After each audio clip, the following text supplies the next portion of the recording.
안녕하세요. 자치분권대학 가을학기 수강생 여러분 반갑습니다. 저는 자치분권 지방정부협의회 회장 권한대행 광명시장 박성원입니다. 오늘 저와 함께 지방시대와 지방정부의 역할에 대해 함께 생각해 보겠습니다. 요즘 지방시대란 말이 언론 매체를 통해 정말 많이 나옵니다.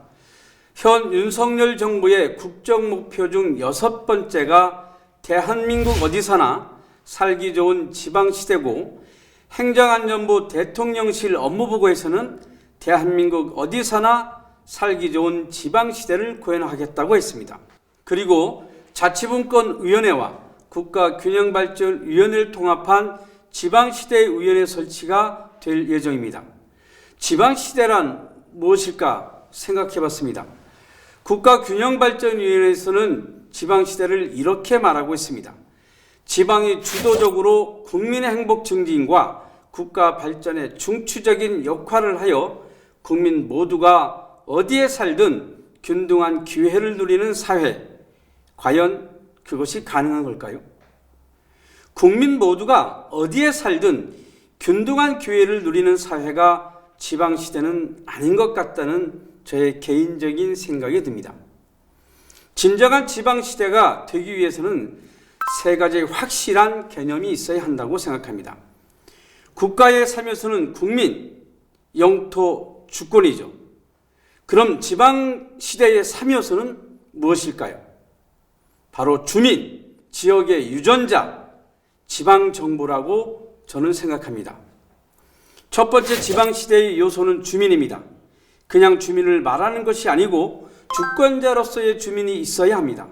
주민이 없으면, 주민이 주권을 가지고 있지 않으면 지방시대가 될 수 없습니다.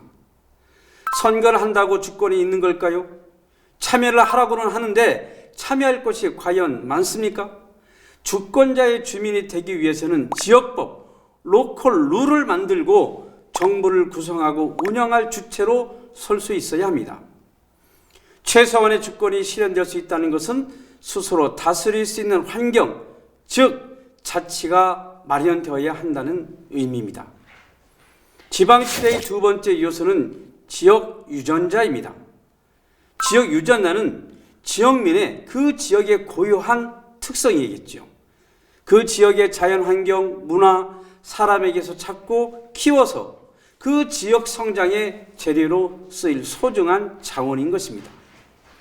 지역의 한 사람 한 사람이 모여 지역을 만들고, 그렇게 만들어진 서로 다른 지역이 모였을 때 우리 지역이 또 다른 지역과 비교하여 잘하는 부분, 그리고 다른 부분을 찾아내는 것입니다.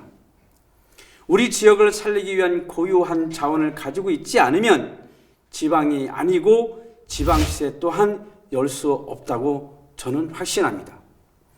마지막 세 번째 요소는 지방정부입니다. 지방정부가 무엇일까요? 중앙정부의 지방 통치기관일까요? 중앙에서 내려온 지방관, 사또, 목사, 관찰사, 이분들이 사물을 보는 공간일까요? 우리는 긴 세월 그렇게 여겨왔습니다. 1995년 단체장을 주민의 손으로 직접 뽑은 지방선거를 했습니다. 우리는 자치를 시작했고 부활시켰습니다. 긴 세월로 보면 찰나 같은 시간이겠지만 30년이라는 시간은 결코 짧은 시간이 아니었습니다. 얼마나 많은 노력과 희생이 있었는지 되돌아보게 됩니다. 지난 500년, 600년간 한성이 굉장히 무섭습니다. 아직도 정치인, 관료, 심지어 주민들마저도 뿌리 깊숙이 중앙 집권의 잔재가 우리 주변에 남아있음을 알 수 있습니다. 진정한 지방시대의 세 가지 요소 중 지방정부가 가장 어려운 것이라고 생각합니다. 그 이유는 주권자로서의 주민과 지역의 유전자, 지역의 정체성이라는 부분들이 정부를 중심으로, 지방정부를 중심으로 발현되기 때문입니다. 말씀드린 주민, 지역 유전자, 지방정부, 이 세 가지가 존재해야지만 신지방시대라고 말할 수 있고, 이것이 진정한 지방시대입니다. 그래서 우리는 이런 지방시대를 열어야 한다고 생각합니다.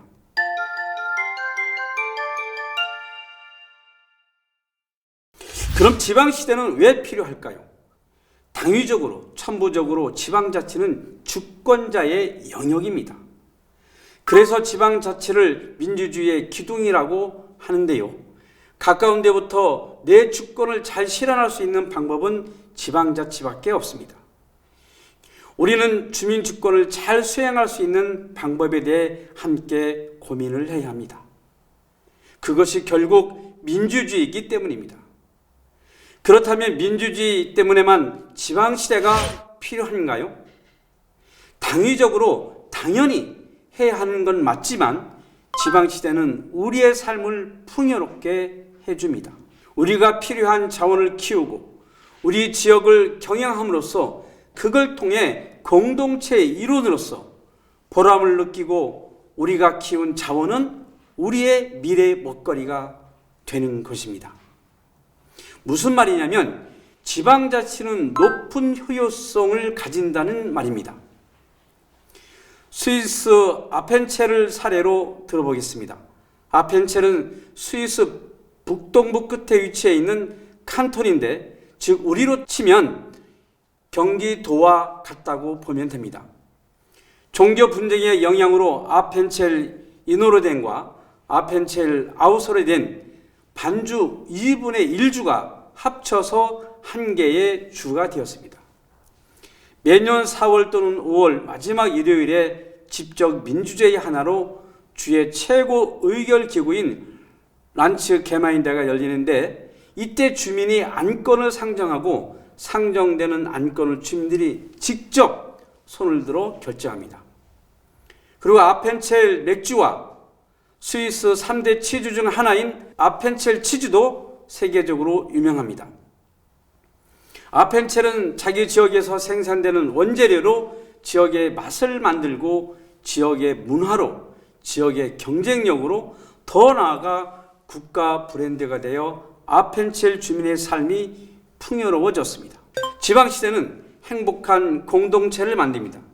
열린 공간에서 다양한 시민 커뮤니티와 네트워크 활동은 주민의 생활과 밀착된 목소리를 직접 들을 수 있습니다. 자발적인 공동체 활동은 다양한 지방정부의 정책 사업에 주민 참여가 가능하게 하고, 지방행정의 주민 참여가 일상화될 때 주민 만족도 및 행복도가 높아지게 됩니다. 결국 분과나 정도가 높은 나라는 행복한 공동체를 만들어 준다는 것입니다. 결론적으로 지방시대는 지속 가능한 국가를 만들어가는 것입니다. 지금 우리 한국 사회는 중앙집권으로 많은 성취를 했지만 지금도 이 성취는 여러 가지 갈림길에 와 있습니다. 이걸 극복하는 길은 분권화로 가는 길입니다. 이것이 세계적인 추세이기도 합니다. OECD 30개 회원국 중에서 우리 대한민국이 멕시코와 이스라엘에 이어 세 번째로 사회적 갈등이 심각하다는 연구 결과가 나왔습니다. 여러 갈등 요인 중 하나가 정치와 경제가 비대칭적으로 한 곳에 집중되어 있다는 사실입니다. 선진국 중에는 삶의 질이 높고 경제적으로 부강한 나라들이 많이 있습니다. 이들 나라를 가만히 들여다보면 분권이 매우 잘 되어 있다는 것이 특징입니다. 분권 지수가 높을수록 삶의 질이 높아진다고 볼 수 있습니다. 우리도 갈등 지수는 낮추고 사회가 행복한 지역, 지속 가능한 국가를 만들어 가야 합니다.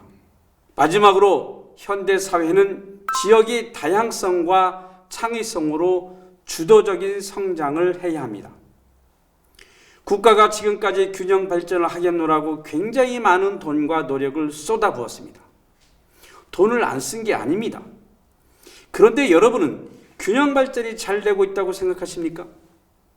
불균형이 더 심각해지고 있다고 생각하십니까? 각자 한번 고민해 보았으면 좋겠습니다. 나라를 나눠서 지방이 된 것이 아니고 지역이 하나하나 모여서 나라가 됐다는 생각으로 우리는 생각을 바꾸어야 합니다.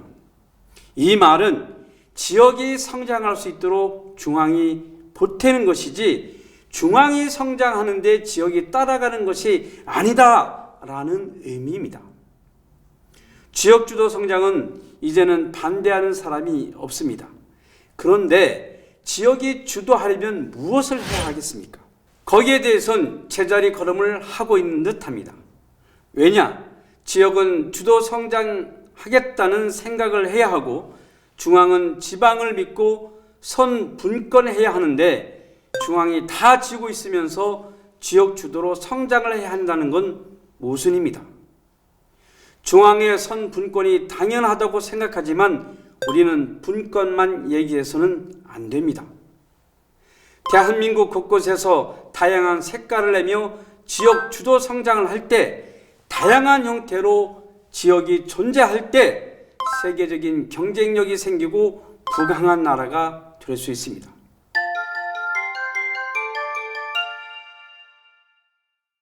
그럼 지방시대, 지방정부의 역할은 무엇일까요? 저는 지방정부의 역할을 세 가지로 나눠봤습니다. 첫 번째는 생각입니다. 둘째는 행동입니다. 셋째는 능력입니다. 첫 번째 생각. 나는 누구인가? 나는 왜 존재하는가? 나는 무엇을 할 것인가? 끊임없이 고민해야 합니다. 이것은 주권자들이 주권을 행사해서 만든 정부에 고용되어 있는 사람들, 즉 공적인 영역에서 근무하는 사람들이 가져야 할 윤리의식으로 주민을 주인으로 바라보고 정부를 혁신할 수 있는 방향으로 가기 위해 끊임없이 고민해야 합니다. 두 번째는 행동입니다. 행동은 결국 바른 생각에서 나와야 하는 것입니다. 어떤 생각을 가지고 행동하느냐가 굉장히 중요합니다. 이 점이 중요한데 지금 잘 안 되고 있어요. 어떤 생각에서 행동을 하느냐는 굉장히 중요합니다. 마지막으로 지방정부의 능력입니다. 지방자치는 한다고 잘 되는 것이 아닙니다. 또 반드시 좋은 것만이 아닙니다. 그럼에도 옳고 좋아질 수 있습니다. 생각과 행동을 매니지먼트, 즉 경영할 수 있는 능력을 잘 발휘해야 가능합니다. 끊임없이 학습하고 공부해서 경영 능력을 키우고 지역사회를 성장시키는 것이 정말 중요합니다. 그리고 우리는 권한이 없었기 때문에 학습을 통해서 배울 수밖에 없습니다.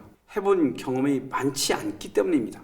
이론적으로는 분권이 선행되어야 하고 자치가 뒷받침 안 되면 지방시대가 불가능합니다. 우리는 지금껏 분권이 먼저 안 됐기 때문에 자치가 제대로 실현되지 않는다고 모든 핑계를 갖다 대고 중앙정부에 외쳐오기도 했습니다. 자기가 못하는 것도 분권이 안 돼서라고 탓을 하고 있기도 합니다. 분권 탓을 하지 말고 자치가 먼저라는 생각으로 해야 한다고 확신합니다. 내가 할 수 있는 것, 우리 지역에서 할 수 있는 것부터 먼저 실천해 나가면서 요구해야 합니다.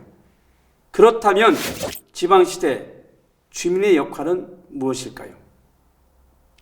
바로 여러분이 주권자로서 깨닫고 공부하고 요구하고 참여하는 것입니다.